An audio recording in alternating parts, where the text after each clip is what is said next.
Holy Mary, the enchanting voice of faith and secrets. The grand bell tower of St. Benedict's Cathedral loomed over the small, devout village of Alvarez, Spain. The church, with its towering stained glass windows and air of sanctity, was the heart of the community. But beneath its holy facade, a chilling secret festered. It began with Maria, the pious daughter of the town's baker. Known for her unwavering faith, Maria had a voice that enchanted the congregation when she sang hymns during Sunday Mass. One day, while cleaning the church alone, she stumbled upon an ancient, dust-covered statue of the Virgin Mary hidden in a crumbling alcove behind the altar. Unlike the serene visage of traditional Mary statues, this one had hollow eyes and a cruel, twisted smile. Beneath it was a plaque engraved with Latin, Mater dolorosa dona nobis pacem in sanguine. Mother of sorrows, grant us peace in blood. Maria felt compelled to touch it. The moment her fingers brushed its surface, a sharp pain tore through her chest and she collapsed to the ground, unconscious. When Maria awoke, her family noticed she was different. Her once kind demeanor had turned cold, her voice rasped with venom, and her once pristine hymns became guttural chants in an unholy tongue. Her presence unsettled even the most steadfast priests, who claimed they could feel the air grow heavy when she entered the church. Father Diego, the cathedral's aging but respected priest, grew deeply concerned. He decided to perform a blessing on Maria. But the moment he raised his crucifix, Maria let out a blood-curdling scream, her body convulsing violently. Her eyes rolled back, revealing blood-red whites, and her nails gouged deep into the wooden pews as she hissed, "Your God cannot save me, Diego." Terrified, Father Diego summoned the Vatican for assistance. 2 days later, Father Lucian, an experienced exorcist with a reputation for dealing with the unspeakable, arrived.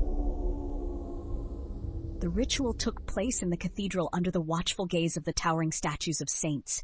Candles flickered as Father Lucian prepared the holy water and sacred texts. Maria, bound to a heavy oak chair, snarled and spat at the priests. Her voice no longer sounded human. It was layered, as if many voices spoke at once. "She belongs to me," the voices growled, echoing through the cathedral. Father Lucian began the rite of exorcism. Exorciza omnis immundus spiritus. Maria laughed, her head snapping to an unnatural angle. The laugh turned into a scream so piercing that the stained glass windows trembled. Blood dripped from her ears, yet she grinned through the pain.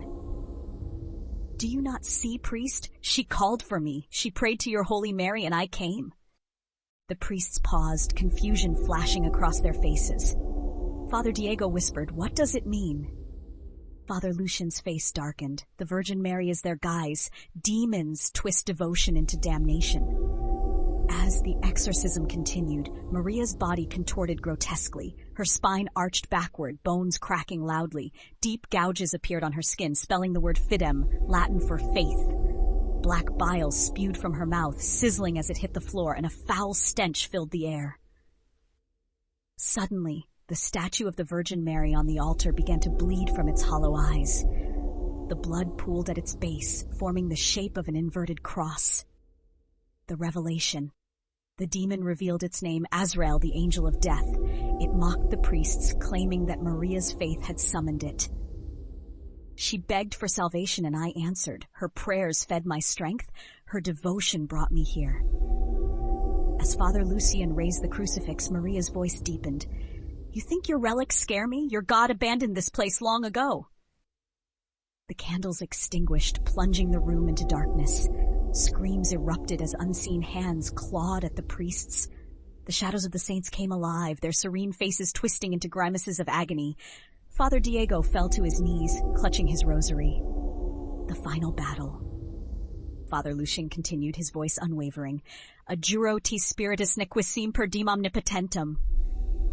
Maria's body levitated, the chair splintering beneath her. Her face twisted between her own and that of a demonic visage with blackened teeth and hollow eyes. The room trembled as the demon roared, "You will all burn in her faith." Father Lucian splashed Maria with holy water, causing her flesh to sizzle and black smoke to rise. The demon screamed, and for a moment Maria's voice broke through, crying, "Help me!" But the demon retaliated, summoning a swarm of locusts that burst from her mouth, attacking the priests. Father Diego collapsed, choking on the insects. With one final prayer, Father Lucian plunged the crucifix into Maria's chest.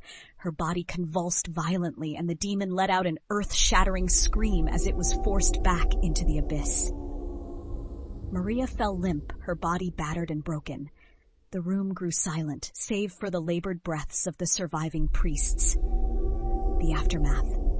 As dawn broke, Father Lucian and Father Diego buried Maria behind the church, reciting prayers for her soul. The bleeding statue of the Virgin Mary was removed, but no one dared to touch it.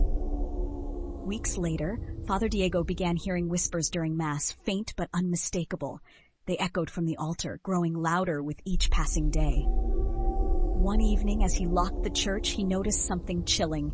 The inscription on the removed statue had reappeared on the altar, now written in fresh blood. Mater dolorosa dona nobis pacem in sanguine. The church bell tolled on its own, and a familiar guttural laugh echoed through the empty cathedral. Father Diego turned, his heart racing to see the shadow of a woman standing where Maria's grave lay. And then the lights went out,